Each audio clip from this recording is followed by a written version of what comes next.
you found the one, you should never give her up. I think it's the way life changes when in love, yeah. I surround my soul with the positivity. That's why I don't worry about the things that I don't see, yeah. These days I don't worry about much. I think we should have some more fun. I still dream about the days when we were. Assalamualaikum warahmatullahi wabarakatuh. Ibu bapak, ibu paswa yang saya hormati, ibu bapak SD dan Daraja 3 yang saya hormati dan saya banggakan. Puji dan syukur mari kita panjatkan kehadirat Allah Subhanahu wa Ta'ala yang telah memberikan rahmat dan hidayahnya sehingga kita bisa berkumpul di sini dalam keadaan sehat walafiat. Tidak lupa salawat serta salam kita limpahkan kepada junjungan kita yaitu Nabi Muhammad SAW.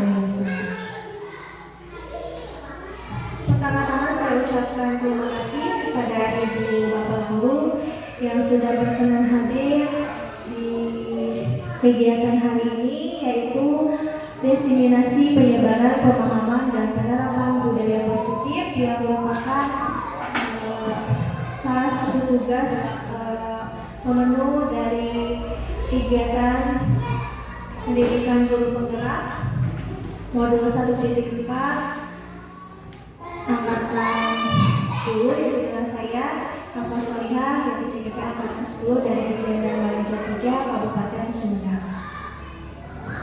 Baik Bapak Ibu, nah di sini saya akan menyebarkan pemahaman dan penerapan budaya positif.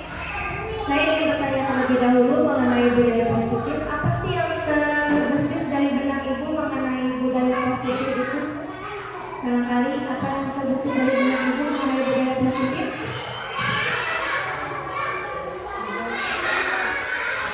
Budaya positif, tradisi, pesan apa lagi? Budaya positif, kedisiplinan, ya kebiasaan. Iya, kebiasaan yang positif. Jawaban dari Bapak Ibu sekalian itu benar, adanya kedisiplinan, kebudayaan dan lain sebagainya. Nah, tentang budaya positif ini, apakah penting diterapkan di sekolah-sekolah, khususnya di sekolah kita? Sangat penting sekali, Bapak. Budaya positif itu sangat penting sekali diterapkan di sekolah-sekolah, khususnya sekolah kita. Kita sebagai guru harus memahami mengenai budaya positif, dan selain guru, siswa juga harus mengetahui mengenai budaya positif tersebut agar bisa menjadi generasi-generasi atau siswa-siswa yang bertanggung jawab dan terutama dalam bersama mulia. Nah, selanjutnya dalam budaya positif ini ada konsep inti budaya positif. Yang pertama yaitu perubahan paradigma belajar, kedua disiplin positif, terus nilai-nilai kebajikan, kebutuhan dasar manusia, motivasi perilaku manusia, posisi kontrol guru, keyakinan kelas, dan segitiga restitusi. Nah, sebelum pada pembelajaran paradigma baru, saya ingin bertanya kepada Ibu Bapak Guru. Pembelajaran berpusat pada guru atau pembelajaran berpusat pada anak yang biasanya Ibu Bapak lakukan? Berpusat pada anak. Nah, dalam pembelajaran dengan paradigma ini, pembelajaran dengan paradigma baru merupakan pembelajaran berdiferensiasi itu adalah siswa yang sesuai dengan kebutuhan siswanya, sehingga para peserta didik belajar sesuai kebutuhan berdasarkan tahap perkembangan sesuai teori psikologi modern untuk mewujudkan profil pelajar Pancasila. Nah, jadi selain guru itu bukan hanya mentransfer ilmu saja, tetapi kita pun harus tahu kebutuhan anak apa yang dibutuhkannya untuk mewujudkan profil pelajar Pancasila. Profil pelajar Pancasila itu ada apa nih Ibu Bapak bisa dilihat? Ada beriman, bertakwa kepada mulia. Profil Pancasila ini kita harus bisa membuat anak itu ada jiwa keimanannya, bertakwaannya, kemudian berkebinekaan global. Mereka harus tahu apa budaya-budaya yang ada di Indonesia itu ada apa saja. Kemudian bergotong royong. Nah, dalam bergotong royong ini bukan hanya sekedar tentang kebersihan saja, tapi seperti dalam pembelajaran kita harus ada berdiskusi antara siswa dengan siswa dengan guru, itu harus. Jadi bukan hanya sekedar kebersihan. Kemudian kreatif, siswa harus kreatif, bernalar kritis, mereka harus berpikir kritis dan mandiri. Selanjutnya ini adalah miskonsepsi tentang teori kontrol.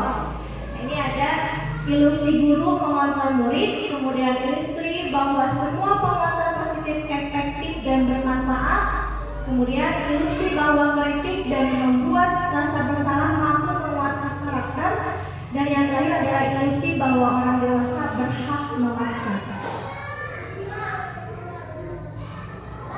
Nah, ini dia adalah ilusi guru mengontrol murid.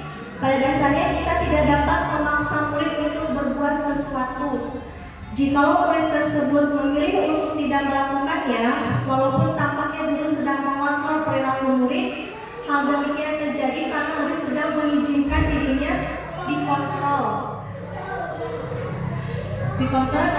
Hal demikian terjadi karena murid sedang mengizinkan dirinya dikontrol. Saat itu bentuk kontrol guru menjadi kebutuhan dasar yang dipilih murid tersebut.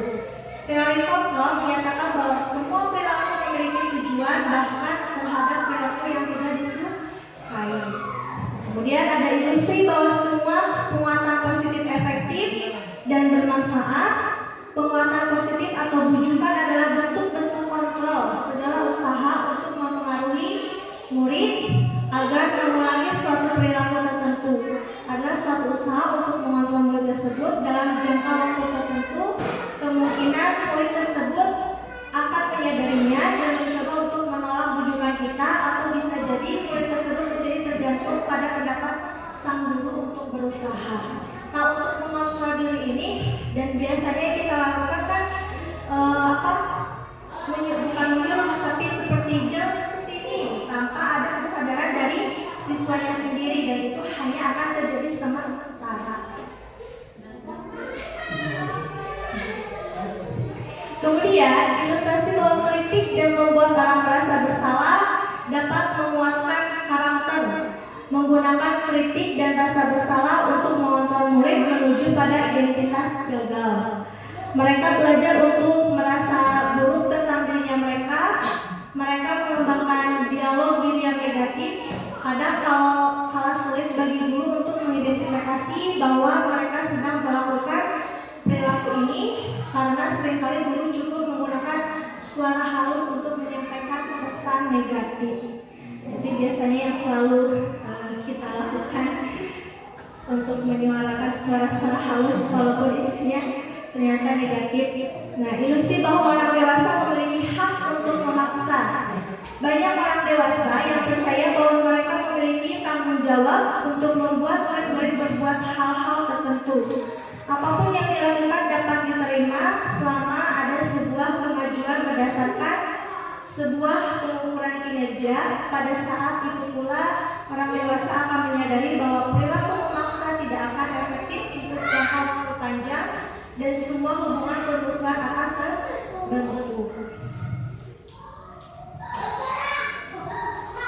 Ini mengubah paradigma stimulus respon ke pendekatan teori kontrol. Yang pertama ada stimulus respon.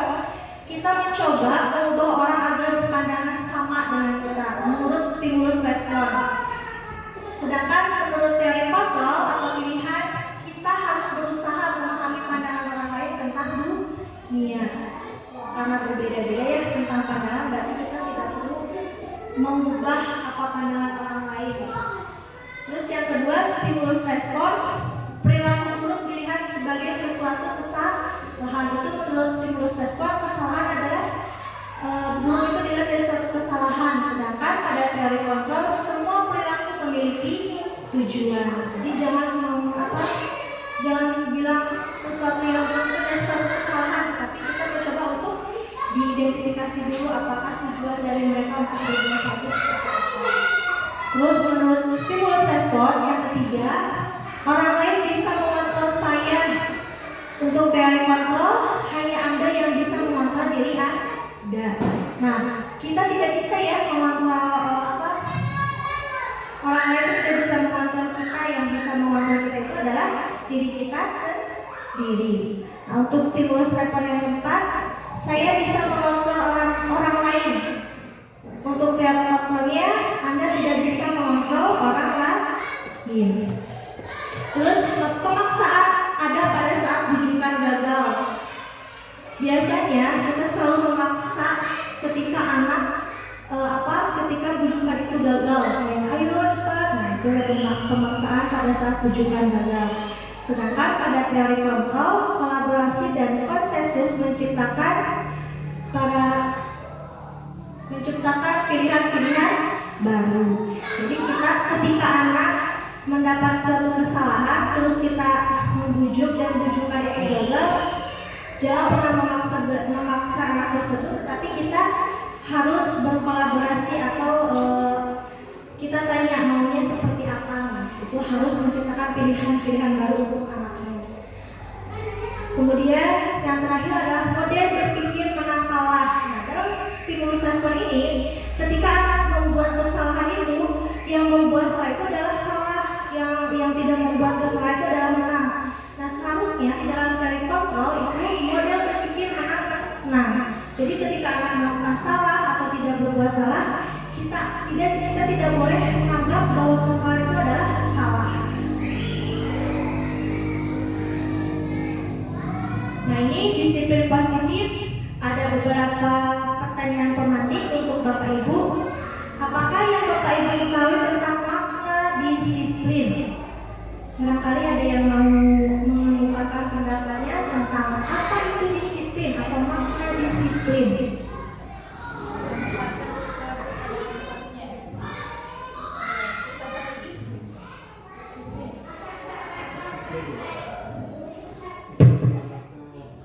Disiplin teratur. Apakah kedisiplinan di sekolah kita sudah berjalan efektif? Apakah sudah berjalan? Sudah ya Bapak Ibu. Terus apa yang Bapak Ibu lakukan ketika melihat murid yang tidak disiplin? Kalau ada murid yang tidak disiplin, apa yang Bapak Ibu lakukan? Iya, biasanya kita selalu menegurnya. Dia menanyakan kenapa tidak disiplin. Dia mendapat sanksi. Inilah pengertian tentang disiplin positif. Disiplin berasal dari kata disiplina yang artinya belajar. Disiplin mengacu pada disiplin diri yang memiliki tanggung jawab, berharap apa yang dilakukan berdasarkan nilai-nilai yang diyakini. Disiplin positif merupakan salah satu cara menerapkan disiplin bertujuan untuk menumbuhkan kesadaran serta memperdayakan peserta tanpa imbalan, penghargaan, reward, ancaman atau hukuman. Nah, ini biasanya penghargaan, ancaman atau hukuman biasanya kita selalu atau pernah melakukan itu terhadap anak didik kita. Padahal seharusnya tentang disiplin positif itu harus ada negosiasi. Kita harus bertanya maunya anak itu seperti apa, dan harus mereka sendiri yang harus menemukan nilai-nilai kebajikan yang mereka yakini, seperti harus bertanggung jawab, harus berakhlak mulia, seperti itu. Nah, sebagai pendidik, tujuan kita adalah menciptakan peserta didik yang memiliki disiplin diri hingga mereka berperilaku mengacu kepada nilai-nilai kebajikan universal dan memiliki motivasi intrinsik dalam perubahan perilaku ke arah yang lebih baik. Nah, inilah nilai-nilai kebajikan, nilai yang disepakati bersama, lepas dari suku bangsa, agama, bahasa maupun latar belakangnya. Inilah contoh nilai kebajikan institusi atau organisasi. Nah, profil pelajar Pancasila yaitu beriman dan bertakwa pada Tuhan Yang Maha Esa dan berakhlak mulia, berkebinekaan global, gotong royong, mandiri, kreatif, dan bernalar kritis.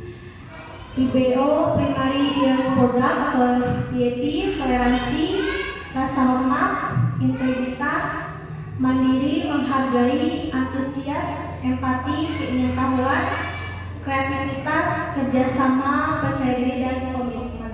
Nah, ini adalah yang terakhir, keterampilan hidup atau life skill, dapat dipercaya, lurus hati, pendengarannya yang aktif, tidak merendahkan orang lain, dan memberikan yang terbaik dari diri.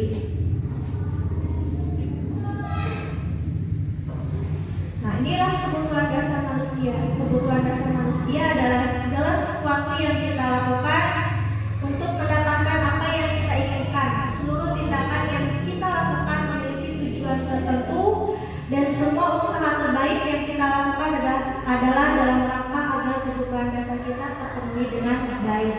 Nah, sebelum saya masuk ke kebutuhan dasar manusia, apakah ibu tahu kebutuhan dasar manusia itu apa saja? Barangkali sudah ada yang tahu kebutuhan dasar manusia. Hiburan, agama, iya, sekali makan dan minum. Kita lihat. Iya, kebutuhan. Oh ya, sebelumnya ada pertanyaan tematik dulu ya. Ibu Ambar, guru wali kelas 2 di SD Pelita Haki, sedang bingung menghadapi ulas salah satu murid di kelasnya, yaitu Doni.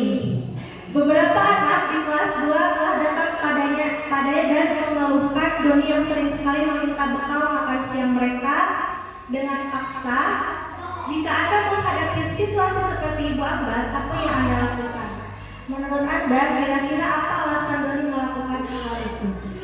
Mangga, ada yang mau badai? Cek. Jika saya di posisi sebagai Ibu Ambar, yang pertama saya akan bertanya dulu kepada Doni. Saya akan identifikasi dulu alasannya mengapa Doni melakukan tadi seringkali meminta bekal makan siang dengan paksa ya. Nanti setelah diidentifikasi mungkin nanti akan terbuka apa masalahnya kira-kira. Mungkin saja uang jajannya kurang, atau ada hal lain, atau mungkin hanya sekedar iseng seperti itu. Jadi hal pertama kita identifikasi dulu apa yang menjadi alasan Doni melakukan itu terhadap temannya seperti itu. Terima kasih atas pendapatnya Bapak Sofan. Barangkali ada lagi dari ibu-ibu dan bapak-bapak mau mengungkapkan pendapatnya.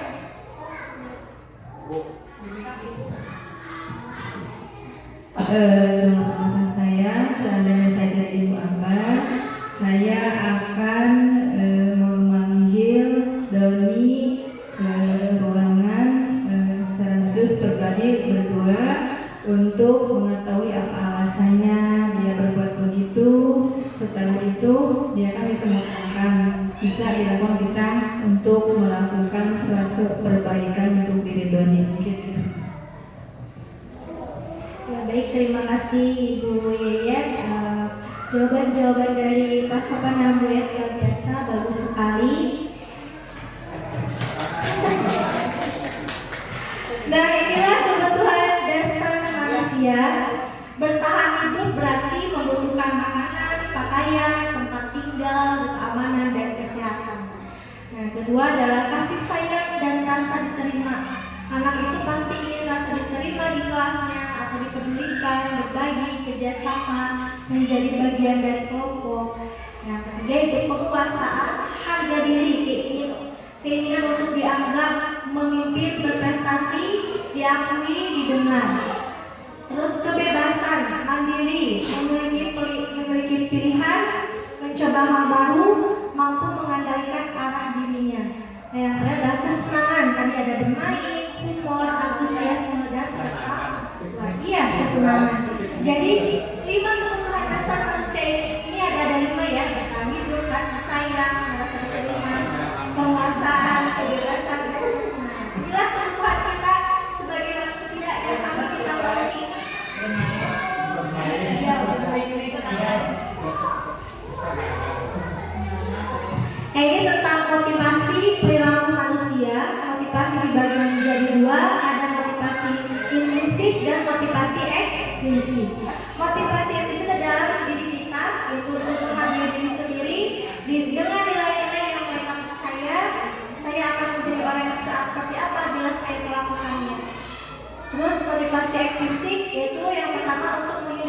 ketidaknyamanan atau hukuman, apa yang akan terjadi apabila saya tidak melakukannya.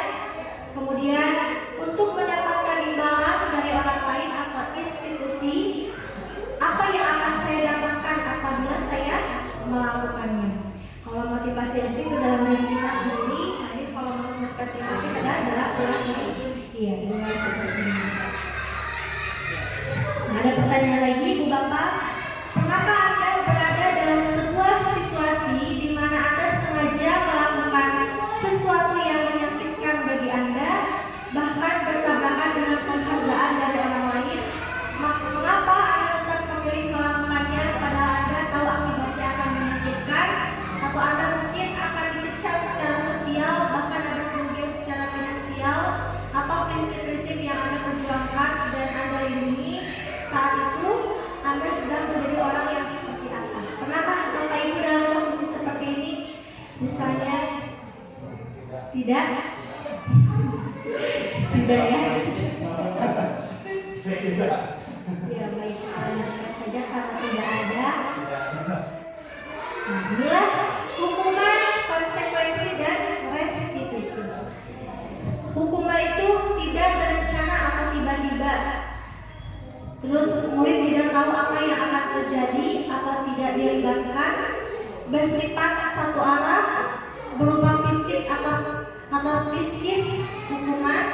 Kalau konsekuensi adalah terencana atau disepakati sesuai aturan, murid tetap dibuat tidak nyaman, sikap guru otoriter murid selalu. Kalau restitusi, proses menciptakan kondisi bagi murid untuk memperbaiki kesalahan, proses yang kolaboratif mengajarkan murid untuk mencari solusi sendiri. Nah, inilah modul yang kemarin saya pelajari tentang restitusi. Nanti kita akan belajar tentang restitusi. Nah, baik, ini ada beberapa pertanyaan. Yang pertama, Ari mengelilingi lapangan basket 2 kali karena terlambat hadir di sekolah termasuk hukuman atau konsekuensi? Hukuman. Oke. Yang kedua, membersihkan coretan yang dibuatnya di meja tulis. Membersihkan termasuk apa? Konsekuensi kita. Yang ketiga, murid disuruh untuk tidak mengenakan sepatu seharian di sekolah karena tidak mengenakan sepatu hitam. Ya, hukuman. Mari kita lihat jawabannya. Ya. Lari melalui lapangan termasuk hukuman. Membersihkan coretan yang dibuat di meja tulis itu merupakan konsekuensi karena sudah menjadi kesepakatan antara guru dan siswa. Kalau hukuman itu adalah hanya satu arah dan berupa hukuman fisik. Nah, ini 5 posisi kontrol guru. Ada penghukum, pembuat rasa bersalah, pemantau, teman, dan manajer. Saya bertanya, apakah 5 posisi kontrol guru ini sudah Ibu lakukan? Atau hanya beberapa saja yang dilakukan? Biasanya apa yang Bapak lakukan? Contoh posisi kontrol guru. Kalau saya di kelas mungkin hampir semua ya, tapi lebih ke teman. Yaitu kita memposisikan anak itu sebagai teman kita sendiri, tetapi ada batasan-batasan tertentu. Gitu. Terima kasih Pak Obat atas pendapatnya. Inilah 5 posisi kontrol guru. Yang pertama adalah penghukum, di mana seorang guru bisa menggunakan hukuman fisik maupun verbal. Orang-orang yang menjalankan posisi penghukum senantiasa mengatakan bahwa sekolah memerlukan sistem atau alat yang dapat lebih menekan murid-murid lebih dalam lagi. Guru-guru yang menerapkan posisi hukum akan berkata, patuhi aturan saya atau awas, kamu selalu saja salah, selalu pasti, selalu yang terakhir selesai. Nah, itu biasanya kata-kata yang biasa diterapkan oleh seorang guru jika menjadi seorang penghukum. Guru seperti ini senantiasa percaya hanya ada satu cara agar pembelajaran bisa berhasil, yaitu cara dia. Nah, kemudian membuat rasa bersalah. Pada posisi ini biasanya guru akan bersuara lebih lembut. Pembuat rasa bersalah akan menggunakan keheningan yang membuat orang lain merasa tidak nyaman, bersalah atau rendah diri. Kata-kata yang keluar dengan lembut akan seperti, "Ibu sangat kecewa sekali dengan kamu." Nah, inilah posisi kontrol guru membuat rasa bersalah. Ya, berapa kali bapak harus memberitahu kamu ya? Gimana coba kalau orang tua kamu tahu kamu buat begini? Nah, di posisi ini murid akan memiliki penilaian diri yang buruk tentang diri mereka. Murid merasa tidak berharga dan telah mengecewakan orang-orang yang disayangi. Bila ketika seorang guru dengan membuat rasa bersalah dan menurutnya seorang murid pun bisa membuat anak ini takut. Nah, ini pemantau berarti mengawasi. Pada saat kita mengawasi, kita bertanggung jawab atas perilaku orang-orang yang kita awasi. Di dalam posisi pemantau berdasarkan pada peraturan-peraturan dan konsekuensi. Dengan menggunakan saksi atau konsekuensi, kita dapat memisahkan hubungan pribadi kita dengan murid sebagai seorang yang menjalankan posisi pemantau. Nah, biasanya pertanyaan-pertanyaan seperti ini, peraturannya apa yang telah kamu lakukan, sanksi atau konsekuensi apa. Nah, itu posisi guru sebagai pemantau. Nah, seorang pemantau sangat mengandalkan perhitungan, catatan, data yang dapat digunakan sebagai bukti atau perilaku seseorang. Iya, jadi biasanya selalu kita lakukan ya. Nah, ini teman, posisi guru sebagai teman, di mana guru pada posisi ini tidak akan menyakiti murid, namun akan tetap berupaya memasukkan murid melalui persuasi. Posisi teman pada guru bisa negatif ataupun positif. Positif di sini berupa hubungan baik yang terjalin antara guru dan murid. Guru di posisi teman menggunakan hubungan baik dan humor untuk mempengaruhi seseorang. Mereka akan berkata, "Ayo bantulah demi Bapak ya. Ayo ingat tidak bantuan Bapak selama ini. Kemudian ya sudah, kali ini tidak apa-apa, nanti dibantu bereskan." Dan biasanya posisi kontrol guru sebagai teman ini selalu disalahartikan atau kadang anak-anaknya malah kadang sekolah ada yang menunjuk gitu ya. Nah, ini yang terakhir adalah posisi guru manajer. Posisi terakhir yaitu posisi di mana guru berbuat sesuatu bersama dengan murid, mempersilahkan murid mempertanggungjawabkan perilakunya, mendukung murid agar dapat menemukan solusi atas permasalahannya sendiri. Seorang manajer telah memiliki keterampilan di posisi teman maupun pemantau, dan dengan demikian bisa jadi di waktu-waktu tertentu kembali kepada kedua posisi tersebut bila diperlukan. Nah, seorang manajer akan berkata apa yang kita yakini, kembali keyakinan kelas. Kemudian, apakah kamu meyakininya? Jika kamu meyakininya, apakah kamu bersedia memperbaikinya? Jika kamu memperbaiki ini, hal ini menunjukkan apa tentang dirimu? Kemudian, apa rencana kamu untuk memperbaiki hal ini? Nah, biasanya posisi manajer ini jarang sekali kita lakukan ya, karena memang kita sama-sama belajar saja Ibu Bapak tentang perspektif diri ya. Nah, ini ada cuplikan mengenai tentang posisi kontrol guru.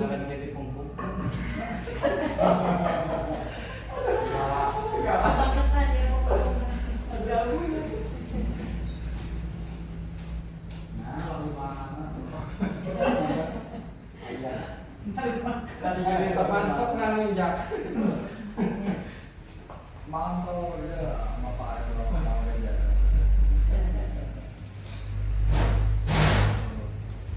Asik kan ini? Oke. Ini Lima posisi.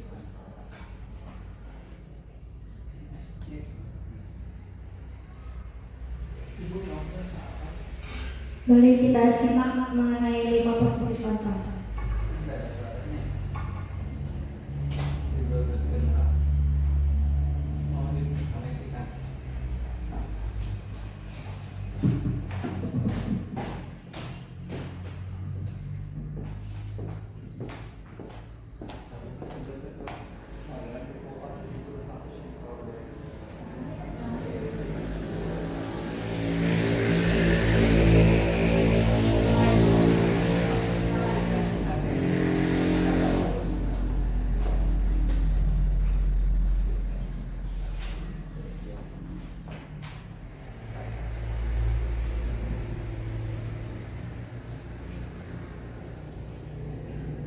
Satu program yang dikembangkan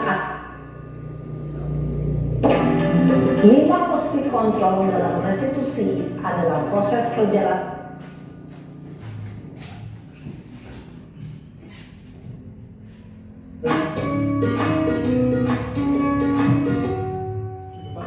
Salam bahagia Ibu dan Bapak Guru hebat. Dalam penerapan disiplin positif restitusi, salah satu program yang dikembangkan adalah 5 posisi kontrol.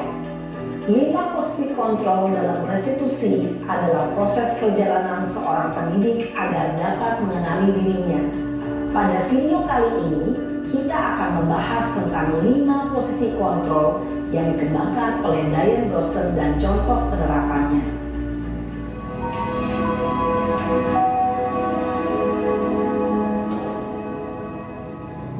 5 posisi kontrol itu adalah 1. Posisi penghukum, 2. Posisi pembuat merasa bersalah, 3. Posisi teman, 4. Posisi pemantau atau monitor, dan 5. Posisi manajer. Untuk lebih memahami kelima posisi tersebut, mari kita saksikan kasus Naren yang terlambat hadir 20 menit di sekolah dan melihat bagaimana kelima posisi kontrol dalam menghadapi masalah tersebut.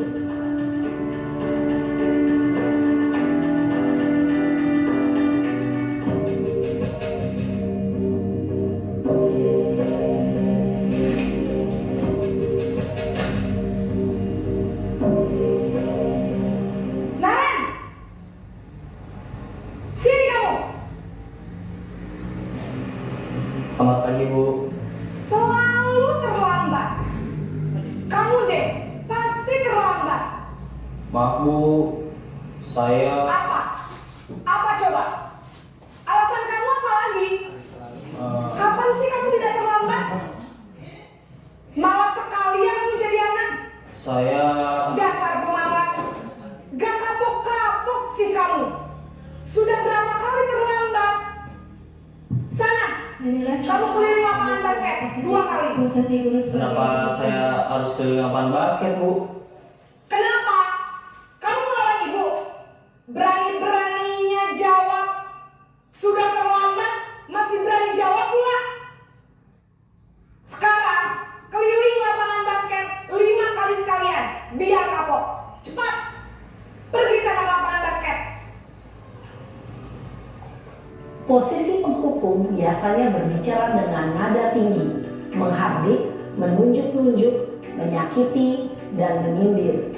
Hukuman bisa berupa fisik maupun psikis. Ibu dan Bapak Guru hebat. Dampak yang terjadi pada murid ketika guru berada pada posisi penghukum adalah murid cenderung akan memberontak, bahkan menyimpan dendam.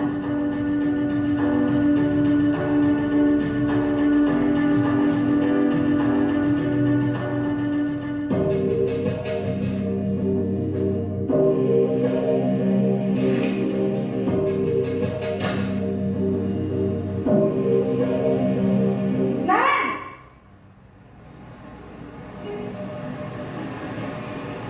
Selamat pagi, Bu. Naren. Kamu kenapa terlambat lagi, nak? Ya Tuhan, Naren. Kamu senang ya bikin ibu susah ya? Kalau kamu terlambat lagi, nanti ibu yang ditegur bapak kepala sekolah, nak. Disangka ibu tidak bisa membina kamu. Duh, gimana ini? Maaf, Bu. Duh, Gusti Naren. Kamu suka ya kalau ibu ditegur bapak kepala sekolah? Terus, sekarang ibu harus tulis apa ini di buku absen? Ini kamu sudah sering terlambat loh. Ibu harus apa coba? Maaf, Bu. Maaf sekali. Ya sudah, lain kali jangan bikin ibu susah lagi ya nak ya. Ibu tidak akan kuat lagi kalau kamu begini terus. Bisa jantungan kalau ibu tegur bapak kepala sekolah. Sana cepat ke kelas. Maaf ya, Bu. Maaf sekali. Posisi pembuat rasa bersalah berbicara dengan nada tenang, cenderung lembut, Namun kata-kata yang diutarakan membuat murid merasa menjadi orang yang gagal, memandang buruk dirinya sendiri, merasa tidak berharga, dan tidak sanggup membahagiakan orang lain. Ketika guru mengambil posisi pembuat rasa bersalah, murid akan menganggap dirinya yang bersalah dan ia akan menyimpan emosi negatif tersebut di dalam dirinya.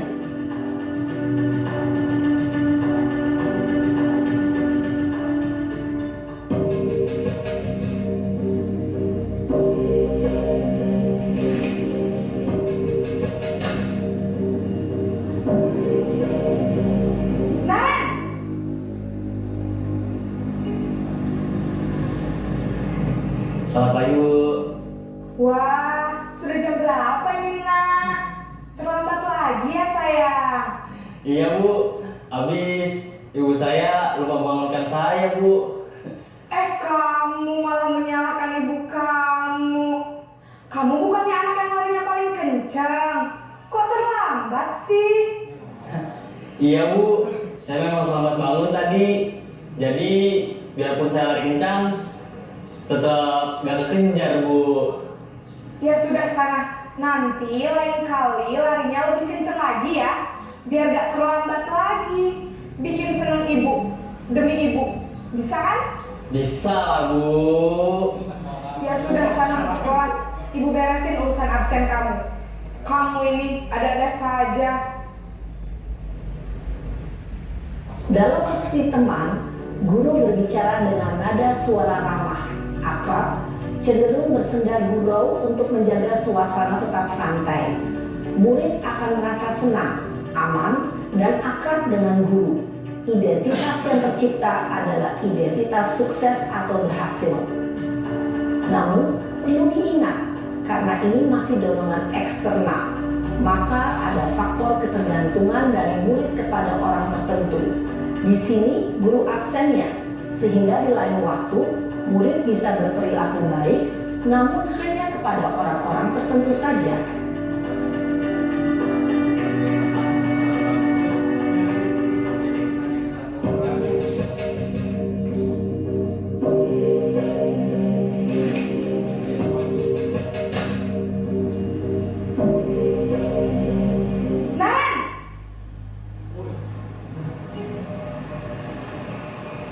Selamat pagi, Bu.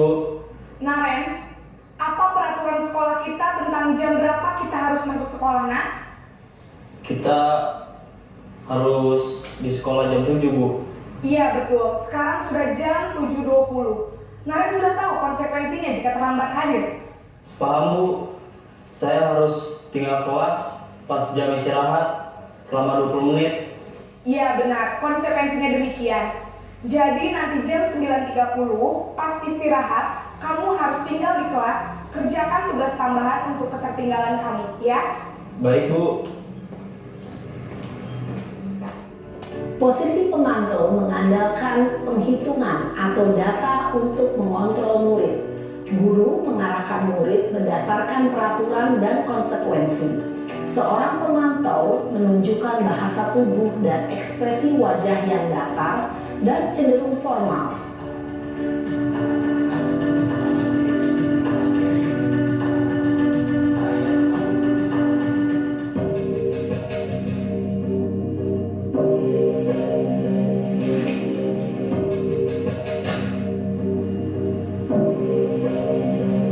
Naren!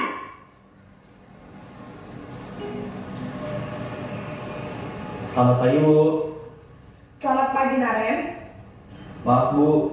Saya terlambat. Iya, sekolah masuknya jam 7, sekarang sudah jam 7.20. Jadi sekarang bagaimana nih, Naren? Maaf, Bu. Saya lupa setel alarm saya semalam. Baiklah, menurut kamu, keyakinan sekolah yang mana yang perlu kamu tingkatkan? Menghargai diri sendiri dan orang lain mungkin, ya, Bu.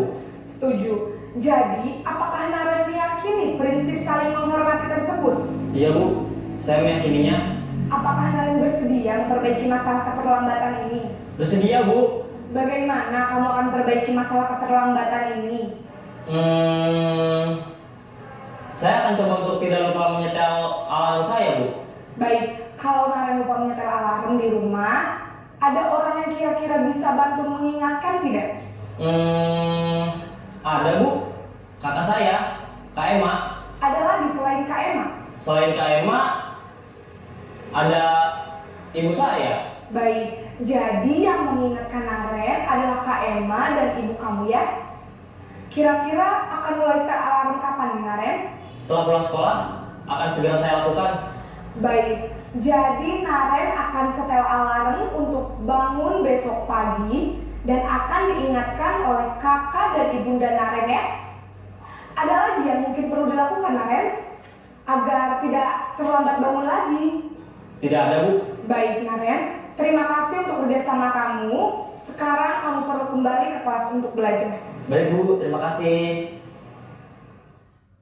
Posisi manajer adalah posisi kontrol yang disarankan untuk membimbing murid memiliki sikap disiplin yang positif, yaitu murid yang mandiri, bertanggung jawab, dan dapat memecahkan masalah. Tujuan dari posisi ini adalah agar murid dapat berefleksi atas tindakannya. Guru akan dengan tulus memberikan pertanyaan-pertanyaan bermakna, sehingga membuat murid dapat belajar dari kesalahannya dan mencari sebuah solusi untuk menyelesaikannya. Ibu dan bapak guru hebat, setelah mengamati adegan kelima posisi kontrol tadi, kira-kira posisi mana yang paling ideal? Posisi mana yang dapat menunjang motivasi intrinsik murid? Ya, tentu posisi manajer. Posisi ini memang posisi ideal yang ingin dituju setiap pendidik. Pada posisi inilah, guru dapat menerapkan disiplin positif yang berpihak pada murid, yang memerdekakan murid. Perjalanan seorang pendidik tentunya tidak mudah untuk sampai pada posisi seorang manajer. Namun, tujuan kita pasti, yaitu menciptakan murid-murid yang mandiri, merdeka, dan bertanggung jawab. Semoga penggambaran 5 posisi kontrol yang telah diperlihatkan ini dapat menjadi ajang refleksi bagi kita semua, agar dapat terus mengasah dan menerapkan disiplin positif yang memerdekakan murid. Mari terus berlatih dan bersemangat. Selamat menerapkan. Salam dan bahagia, Ibu dan Bapak Guru hebat.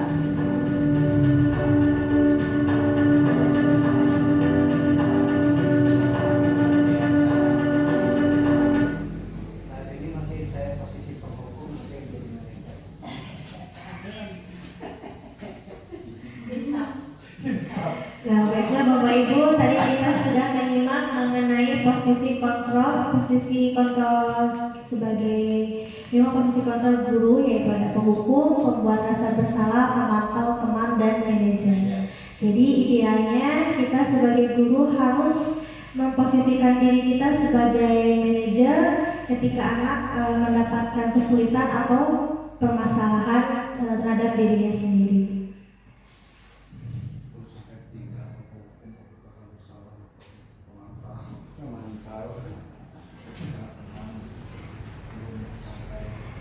Nah, inilah contoh penerapan 5 posisi kontrol guru. Kasusnya siswa tidak memakai atribut lengkap saat upacara bendera. Kalau hukuman yaitu siswa disuruh hormat pada bendera selama 1 jam. Kemudian pembuat rasa bersalah biasanya berupa pertanyaan, berapa kali Bapak Ibu memberitahumu kamu selalu mengecewakan ibu bapak. Itu kita selalu membuat anak menjadi seseorang yang gagal. Nah, inilah pembuat rasa bersalah. Kemudian teman, yaitu seperti ayo dong ikuti aturan sekolah, tolong bantu ibu atau bapak ya sekali ini. Ya sudah, tidak apa-apa, lain kali jangan sampai berbuat seperti ini lagi. Nah, biasanya nada bicaranya itu lembut, ramah, membuat suasananya menjadi nyaman bersama siswa. Kemudian yang keempat yaitu pemantau, biasanya berupa pertanyaan, kamu sudah melanggar peraturan sekolah, kamu tahu konsekuensinya. Setelah upacara kamu beli atributnya ke koperasi dan jangan diulangi lagi. Nah, ini biasanya pemantau ada kesepakatan atau konsekuensinya dan cara bicaranya itu seperti formal. Nah, ini yang terakhir posisi manajer, yaitu Kira-kira bagaimana kamu memperbaiki kesalahanmu? Nah ini posisi manajer ini kita membuat si anak itu harus ada motivasi implisit dalam diri anak. Kita menggali apa sih mereka tahu tidak keyakinan apa yang mereka yakini. Kemudian mereka membuat solusinya sendiri gitu, apa maunya seperti apa. Kalau manajer itu seperti itu. Kemudian ada beberapa lagi pertanyaan. Posisi kontrol apakah aku? Saya kecewa sekali dengan kamu. Membuat rasa bersalah. Iya, membuat rasa bersalah. Kita lihat jawabannya. Iya, betul sekali. Membuat rasa bersalah. Tepuk tangan buat Pak Opan. Hebat. Nah, yang kedua, kamu tidak pernah mendapatkan nilai jika tidak mengerjakan tugas ibu. Ini penghukum, kita lihat betul tidak? Penghukum, ya betul sekali. Ini apa rencanamu untuk menyelesaikan masalah ini, Tina? Nah ini apa? Manajer pemantau, kita lihat. Kita menanyakan dulu kepada anak ya. Nah ini ada lagi tugas pertanyaan. Dan siapa yang mengatakan saya kecewa sekali dengan kamu? Kecewa sekali itu termasuk apa? Membuat rasa bersalah. Ya, coba kita cek. Kalau kamu tidak pernah benar melakukannya, Kamu tidak penghukum. penghukum. Nomor 3, ayolah lakukan demi ibu bapak. Teman. Apakah kamu mau mendapatkan stiker bintang hari ini? Pemantau manajer. Pemantau. Ya. Bagaimana kamu bisa menyelesaikan masalah ini? Manajer. Kamu selalu yang paling terakhir. Penghukum. Kita lihat jawabannya. Iya, yang pertama adalah pembuat rasa bersalah. Yang kedua adalah kamu tidak pernah melakukannya. Itu adalah penghukum. Ayolah lakukan demi bapak ibu. Itu adalah posisi kontrol teman. Yang keempat, apakah kamu mau mendapatkan stiker bintang hari ini? Itu adalah pemantau. Kemudian bagaimana kamu bisa menyelesaikan masalah? Itu dari manajer. Dan terakhir, kamu selalu yang paling terakhir. Itu adalah penghukum. Nah, kita belajar tentang keyakinan. Sekarang adalah materi tentang keyakinan kelas. Mengapa keyakinan kelas? Mengapa bukan peraturan kelas? Barangkali ada yang mau mengungkapkan pendapatnya. Kenapa sih harus keyakinan kelas? Kenapa bukan peraturan kelas?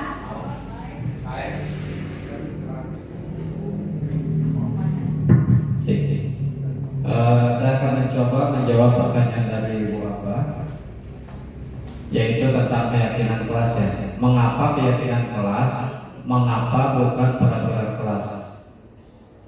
Di sini kita harus melihatnya ada dua indikator, yaitu keyakinan kelas itu pasti dibuat berdasarkan kesepakatan antara pengajar yaitu murid dan siswa, yaitu pengajar yaitu antara pengajar dan murid. Sedangkan peraturan kelas ini hanya satu arah, biasanya dibuat oleh guru sendiri seperti itu. Sedangkan keyakinan kelas itu nanti ada di sana ada peraturannya juga, terus konsekuensinya jika melanggar apa saja, yaitu antara dua pihak yaitu murid dan guru seperti itu. Makasih. Ya, terima kasih Pak Opan atas pendapatnya mengenai keyakinan kelas dan peraturan kelas. Betul sekali, kalau keyakinan kelas itu adalah disepakati oleh murid dan guru. Kemudian kalau peraturan biasanya tidak dilibatkan siswanya dan mutlak pada peraturan. Ini pembentukan keyakinan kelas. Bersifat abstrak berupa pernyataan universal, dibuat dalam pernyataan positif sesuai dengan kondisi kelas dan sekolah sehingga mudah diterapkan. Kemudian semua warga sekolah atau warga kelas dilibatkan saat membuat keyakinan kelas. Nah, di sini ada pernyataan positif. Kalau pernyataan positif itu biasanya kata-katanya seperti ini. Kalau negatif itu jangan membuang sampah sembarangan, tapi kita buat menjadi pernyataan positif, tapi buanglah sampah pada tempatnya. Jadi jangan menggunakan kalimat negatif. Nah, inilah prosedur pembentukan keyakinan sekolah atau kelas. Yang pertama adalah mempersilahkan warga sekolah atau murid-murid di sekolah atau kelas untuk bercurah pendapat tentang peraturan yang perlu disepakati di sekolah atau di kelas. Kemudian mencatat semua masukan-masukan para murid atau warga sekolah di papan tulis atau di kertas besar, kertas ukuran poster, di mana semua anggota kelas atau warga sekolah bisa melihat hasil curah pendapat. Kemudian susunan keyakinan kelas sesuai prosedur pembentukan keyakinan sekolah atau kelas, dan gantilah kalimat-kalimat dalam bentuk negatif menjadi positif. Ini pernah saya lakukan di dalam kelas. Jadi kita mencurah, siswa itu disuruh mencurahkan maunya apa di kelas. Jadi kita biarkan mereka itu memimpikan kelasnya itu mau seperti apa. Ya, keyakinan kelas. Kemudian tinjau kembali daftar curah pendapat yang sudah dicatat. Tinjau ulang keyakinan sekolah atau kelas secara bersama-sama. Setelah keyakinan sekolah atau kelas selesai dibuat, maka semua warga kelas dipersilakan meninjau ulang dan menyetujuinya dengan menandatangani keyakinan sekolah atau kelas tersebut, termasuk guru dan semua warga murid. Kemudian keyakinan sekolah selanjutnya bisa diletakkan di dinding kelas di tempat yang mudah dilihat semua warga kelas. Jadi ketika kita sudah mencatat keinginan siswa-siswa kita tentang keyakinan kelas di sekolah, nah kemudian kita pilih lagi, kita tinjau lagi, kita membuat menjadi kan biasanya jawaban-jawaban itu ada yang sama. Nah, kita buat menjadi lebih menjadi satu arah gitu si keyakinan siswanya itu. Kemudian ditandatangani oleh seluruh warga sekolah kelasnya, disepakati, kemudian ditandatangani biar kayak sakral gitu, dan dipertanggungjawabkan oleh siswa-siswanya. Nah, kemudian ini yang terakhir ada segitiga restitusi, suatu proses dialog yang dijalankan oleh guru agar dapat menghasilkan murid yang mandiri dan bertanggung jawab. Nah, ini adalah pernah saya laksanakan ketika akan berbuat salah. Kita menggunakan segitiga restitusi ini, di mana ada menstabilkan identitas, terus validasi tindakan yang salah, kemudian menyatakan keyakinan. Nah, ini menstabilkan identitas untuk membuat anak yang merasa gagal karena berbuat salah menjadi positif terhadap dirinya. Biasanya kalimat-kalimatnya seperti ini, berbuat salah itu wajar, kemudian tidak ada manusia yang sempurna. Ibu bapak juga pernah melakukan itu, kemudian ibu atau bapak tidak mau mencari siapa yang salah, tapi ibu bapak ingin mencari solusi dari permasalahan ini. Kamu berhak merasa seperti itu. Nah, inilah ketika anak melakukan sesuatu atau melakukan kesalahan, kita menggunakan segitiga restitusi. Yang pertama adalah menstabilkan identitas. Kita bertanya dulu kepada anak. Nah, inilah salah satu pertanyaannya. Kemudian yang kedua, validasi tindakan yang salah, yaitu membantu murid mengenali basic need, kemudian atau kebutuhan dasar yang ingin dipenuhinya ketika melakukan kesalahan itu. Nah, biasanya kalimat-kalimatnya seperti ini. Kamu pasti punya alasan mengapa melakukan hal itu, padahal kamu bisa melakukannya yang lebih buruk dari ini ya. Kamu patut bangga karena telah melindungi sesuatu yang penting buatmu. Kemudian kamu melakukannya karena mempertahankan sesuatu yang penting bagimu. Nah, dalam validasi tindakan yang salah ini, kita menanyakan kepada anak, kenapa sih kamu berbuat salah? Ada apa? Nah, di situ kita akan tahu apa alasan dari anak tersebut. Nah, yang terakhir menanyakan keyakinan. Anak melihat kesalahannya dihubungkan dengan norma sosial dan nilai-nilai yang mendasari manusia berinteraksi dengan orang lain. Nah, ini apa keyakinan kelas itu, nilai-nilai apa yang telah disepakati bersama, kemudian seperti apa gambaran sebuah kelas yang ideal menurut kamu ingin menjadi orang seperti apa.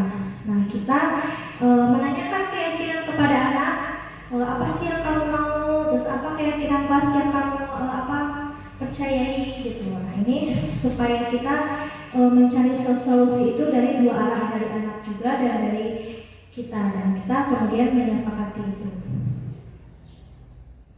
Nah, ini ada tayangan.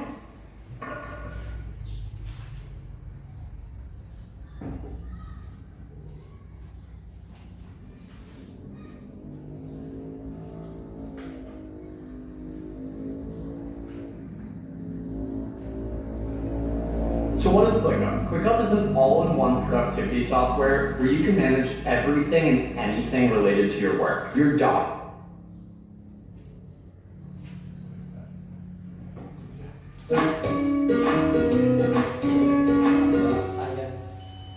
Salam dan bahagia Ibu dan Bapak guru hebat.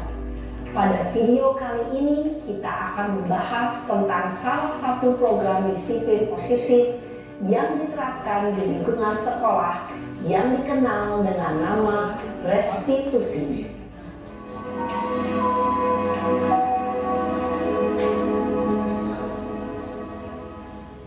Restitusi dikembangkan oleh pakar pendidikan Diane Gosson, berlandaskan pada teori kontrol Dr. William Glasser. Segitiga restitusi adalah suatu proses dialog yang dijalankan oleh guru atau orang tua agar dapat menghasilkan murid yang mandiri dan bertanggung jawab. Pada saat guru di posisi manajer, aspek yang dikembangkan pada murid adalah motivasi intrinsik, sehingga penanaman nilai-nilai kebajikan dapat tumbuh dan berkembang menjadi suatu kebiasaan positif yang akhirnya membentuk karakter murid. Proses dialog ini terdiri dari 3 langkah yang digambarkan pada ketiga sisi pada segitiga restitusi. Sisi pertama adalah menstabilkan identitas. Sisi yang kedua adalah validasi tindakan yang salah. Dan sisi yang ketiga adalah menanyakan keyakinan. Ibu dan Bapak guru, berikut ini akan ditunjukkan bagaimana seorang guru berada dalam posisi manajer menggunakan penerapan segitiga restitusi.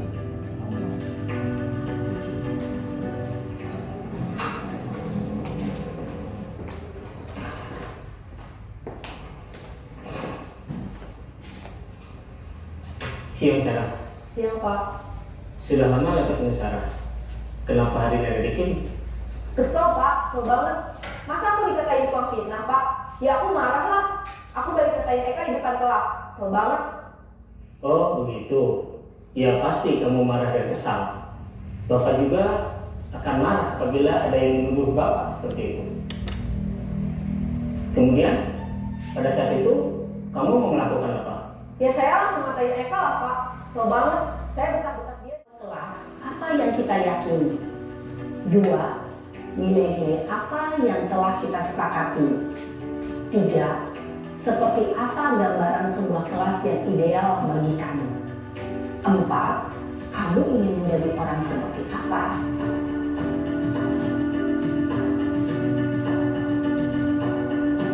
Dalam menerapkan segitiga restitusi, perlu diperhatikan beberapa hal, yaitu 1. Perilaku yang salah perlu dikaitkan dengan nilai-nilai atau keyakinan-keyakinan yang telah disepakati atau dituju. 2. Kesediaan orang yang melakukan kesalahan untuk memperbaiki masalah. 3. Pemecahan masalah sebisa mungkin relevan atau memiliki hubungan dengan masalah yang ada. 4. Usaha. Perlu adanya suatu usaha perbaikan dari pihak yang berbuat kesalahan. 5. Waktu. Perlu didedikasikan waktu dari pihak yang berbuat kesalahan. Tanyakan kapan akan mulai diberlakukan usaha untuk memperbaiki masalah. 6. Dengan memahami struktur penerapan segitiga restitusi, diharapkan guru dapat menerapkan posisinya sebagai manajer dengan mengajukan pertanyaan-pertanyaan bermakna yang dapat membuat murid menjadi lebih percaya diri, bertanggung jawab, dan mandiri. Nah, Ibu Bapak Guru, perlu tidaknya mengikuti ketiga tahapan dalam segitiga restitusi bergantung pada ringan beratnya suatu permasalahan. Misalnya, bila permasalahan tersebut ringan, maka tidak perlu dijalankan secara berurutan. Bahkan bisa semudah menanyakan apa keyakinan yang kita sepakati. Dengan menjalankan segitiga restitusi, dengan mengajukan pertanyaan-pertanyaan bermakna, diharapkan murid menjadi lebih kuat secara pribadi, dapat membuka wawasan murid agar dapat menyelesaikan permasalahannya sendiri, semakin percaya diri, mandiri, dan merdeka. Salam dan bahagia, Ibu Bapak Guru hebat.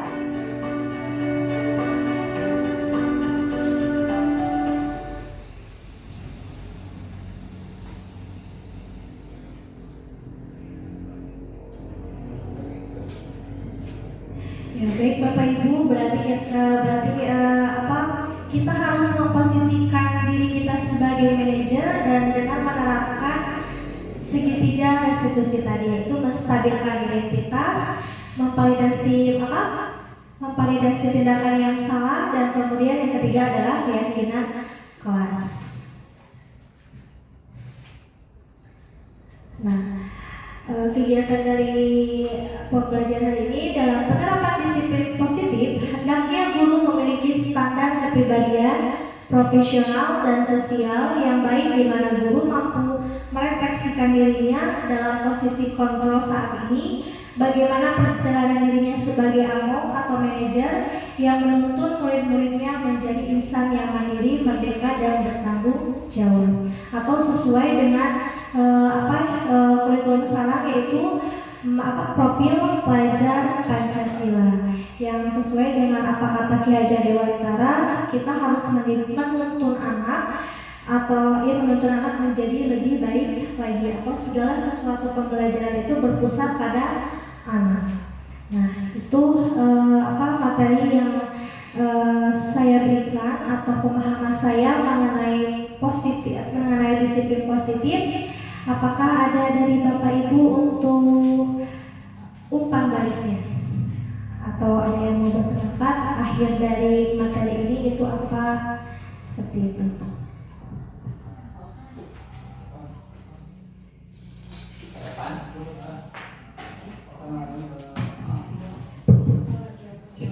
Assalamualaikum warahmatullahi wabarakatuh. Alhamdulillah pagi ini materi yang disampaikan oleh Bu Kapa sangat baik ya, yaitu tadi tentang beberapa yang penghukum, pembuat rasa bersalah itu apa ya tadi? Nah, posisi kontrol sebagai pengajar mungkin ya. Yang kedua adalah segitiga restitusi tadi sangat berkesan, yaitu ketika membahas tentang 5 posisi kontrol guru. Ini adalah ilmu mungkin bagi kami sebagai pengajar, ilmu baru, yaitu kita harus mampu memposisikan atau berpihak kepada murid atau siswa dengan cara yaitu menjadi seorang guru yang berada di posisi manajer ya Bapak ya. Selanjutnya untuk menyikapi permasalahan-permasalahan pada siswa, kita harus menerapkan yaitu tadi pola segitiga restitusi, yaitu pengkondisian pada anak ya, pengkondisian untuk memperbaiki kesalahan pada anak, yaitu tadi ada 3, yaitu menstabilkan identitas, validasi kesalahan, dan terakhir adalah keyakinan. Terima kasih kepada Bapak yang telah menyampaikan materi hari ini, materi yang sangat luar biasa bagi kami. Ibu Bapak yang telah menyampaikan materi yang sangat menarik bagi kami. Ya, terima kasih. Assalamualaikum warahmatullahi wabarakatuh.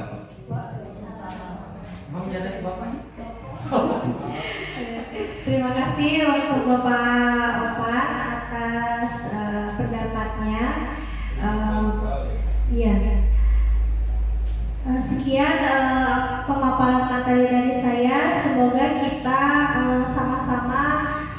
mewujudkan siswa-siswi yang menjadi yang bertanggung jawab, disiplin, dan berakhlak mulia.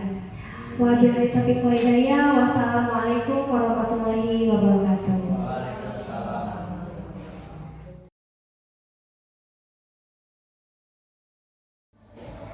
Assalamualaikum warahmatullahi wabarakatuh.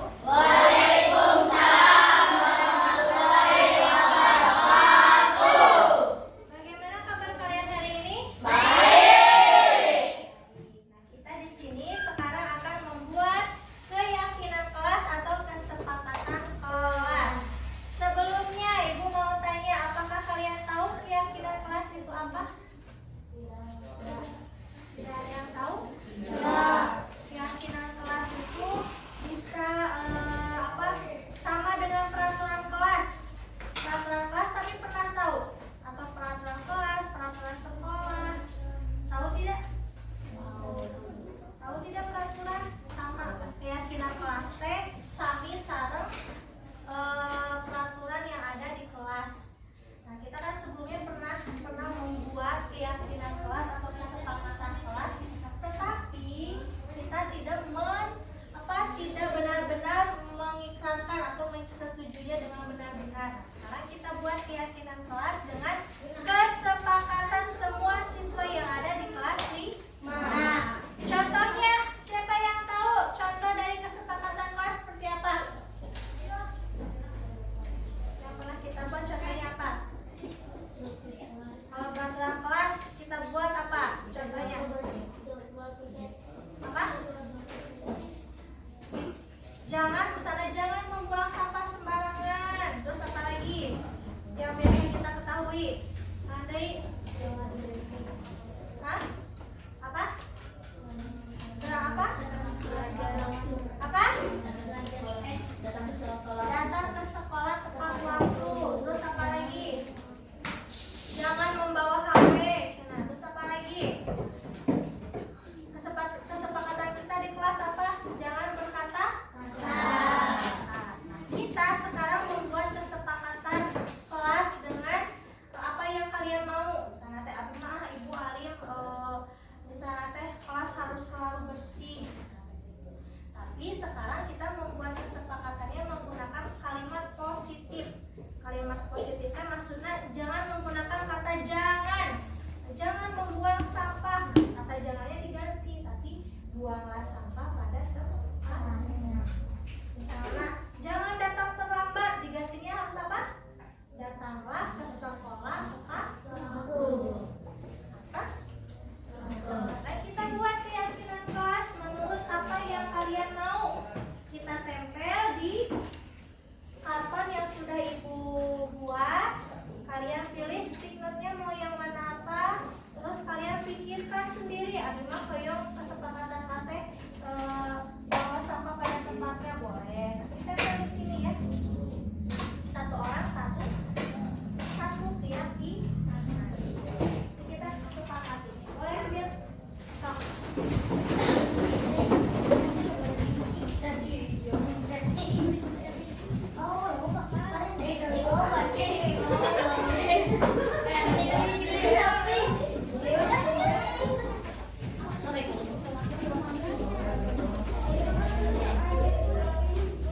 Boleh dikasih nama.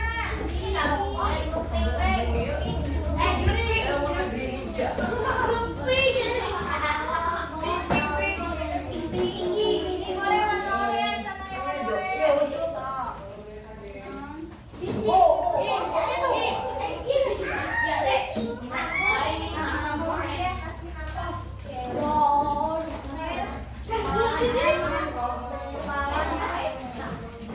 Kalian tulis satu keinginan atau kesepakatan kalian, bukan kesepakatan kelas kalian yang kalian mau itu apa. Tulis di sini.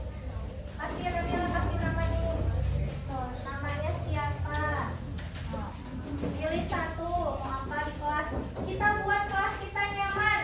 Kami mah di kelas teh hoyong, sadayana siswa teh masuk kelas tepat waktu. Abi mau hoyong di kelas teh bersih. Tulis boleh apa ya yang kalian mau.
buat, maka kalian harus bertanggung jawab. Bertanggung jawab. Mau tidak bertanggung jawab? Mau. Oke, kalau begitu nanti kesepakatan kelas ini kita tempel di kelas kita dan kita harus menyepakati kesepakatan kita ya setelah kita buat. Nah, supaya lebih sakral, Ibu mah hoyong kita buat nama dan tanda tangan kalian ya. Menandatangani persetujuan keyakinan kelas yang kita buat atau kesepakatan kelas yang kita buat. Baik ya, nanti satu orang satu maju dari absen ada yang hadir setelah mendengar terus tanda tangan.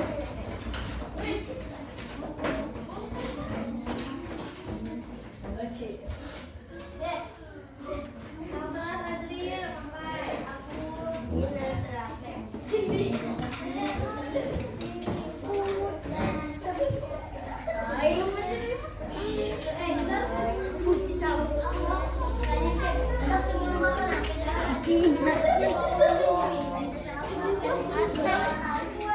kesepakatan kelas dan sudah disetujui oleh seluruh siswa SD, seluruh siswa kelas 5. Nah, kesepakatan kelas yang kita buat ini, maka dari itu yang kalian yakini, maka dari itu kalian harus bisa bertanggung jawab. Bertanggung jawab dengan kesepakatan atau keyakinan yang kalian buat. Jadi sekarang cukup sekian ya pembelajaran dari Ibu tentang keyakinan kelas. Coba Ibu pengen tahu apa saja keyakinan kelas kita?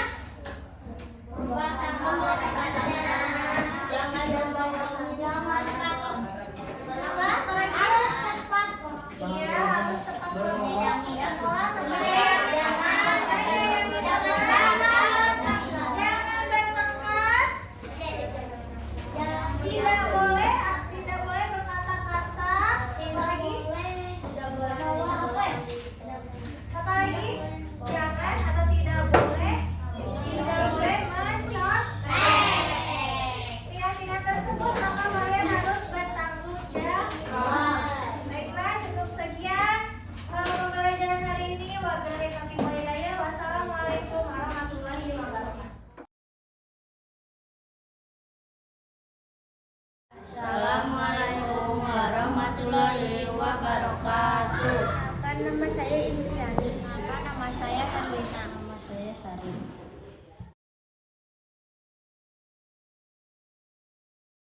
Senang. Senang sekali. Senang.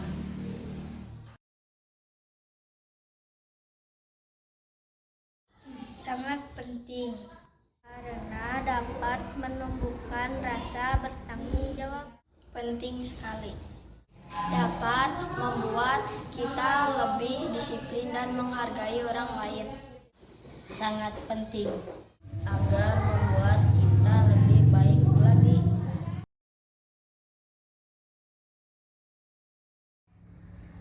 Assalamualaikum warahmatullahi wabarakatuh. Kami ucapkan terima kasih kepada Bukapa Soliha yang telah memaparkan materi yang sangat luar biasa pada pagi hari ini, yaitu tentang 5 kontrol guru. Tadi disebutkan bahwa 5 kontrol guru yaitu penghukum, kemudian pembuat rasa bersalah, sebagai teman, pemantau, maupun sebagai manajer. Alangkah baiknya seorang pengajar yaitu lebih idealnya menjadi seorang manajer yang mampu mengkondisikan siswa menuju disiplin positif yang mengarah kepada keyakinan kelas. Selanjutnya, sebagai pengajar, kita sebaiknya dalam menyikapi kesalahan siswa dapat menggunakan metode, yaitu metode segitiga restitusi. Yaitu yang pertama adalah menstabilkan identitas, di mana identitas yang siswanya tadinya gagal menjadi sukses. Yang kedua adalah validasi kesalahan. Yang ketiga adalah yaitu tentu saja keyakinan agar siswa menjadi pribadi yang lebih baik lagi. Sekali lagi kami ucapkan terima kasih kepada Bukapa yang telah menyampaikan materi pada pagi hari ini. Wassalamualaikum warahmatullahi wabarakatuh.